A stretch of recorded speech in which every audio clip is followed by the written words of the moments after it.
What is actually moving you? We talked about faith that had to move, about taking a step even when you couldn't see the whole path, but most people don't consider this. And when you take that step, what is actually moving you? Movement by itself doesn't mean transformation.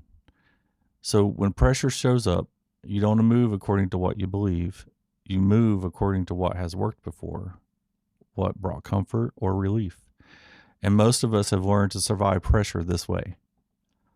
Science has shown that under stress, the body reacts before the mind has time to reason, and repeated behaviors become automatic.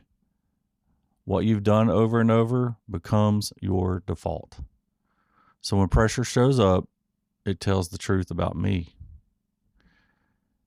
Why does something in me decide before I've had time to think? Why do I do the very thing I do not want to do? What was built in me through habit, fear, and repetition made sense for staying stable. It helped me manage discomfort and feel in control, and most days just function. That realization didn't come all at once. It began after surviving death twice in a single night, but it took shape while I was trying to live again. Everything in my life was in chaos. I had no control over anything but my body. I couldn't control my thoughts. I couldn't control the outcomes of the choices happening around me. I couldn't control what other people were doing.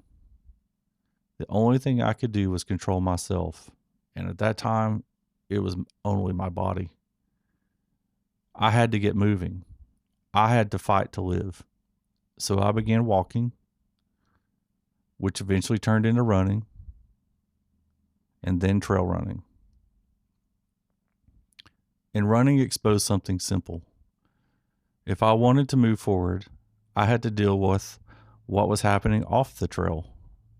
What I ate, what I drank, whether I rested, whether I recovered, what I did with my body.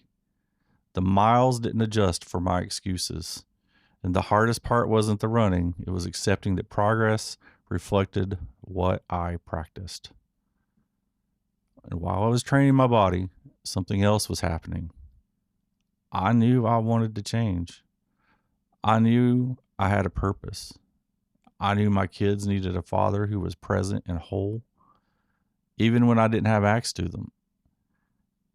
I knew I could not keep living a divided life. And in that place, I began to release what I had been gripping for years, the thing I could not fix, the outcomes I could not control, the weight I could not carry any further.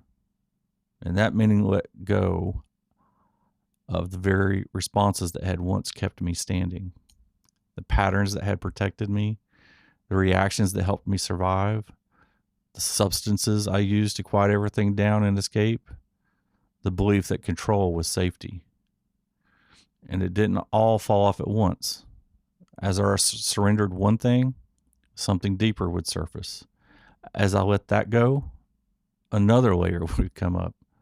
And as I kept choosing the next right step, what had once controlled me began to lose its grip. It stopped defining me.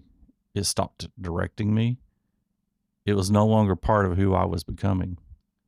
The substances I used to escape, to feel, to numb, to avoid the pressure, those substances that had once gripped me lost their grip and fell away.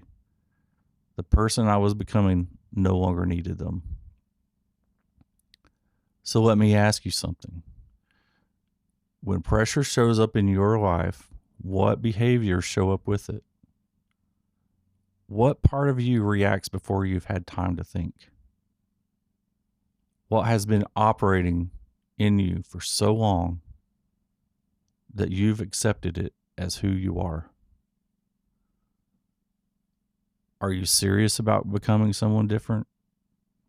Because the person you say you want to become cannot carry everything you're doing right now forward. So what are you going to let go of? And what are you going to do with it? I'm Brandon. This is your momentum moment.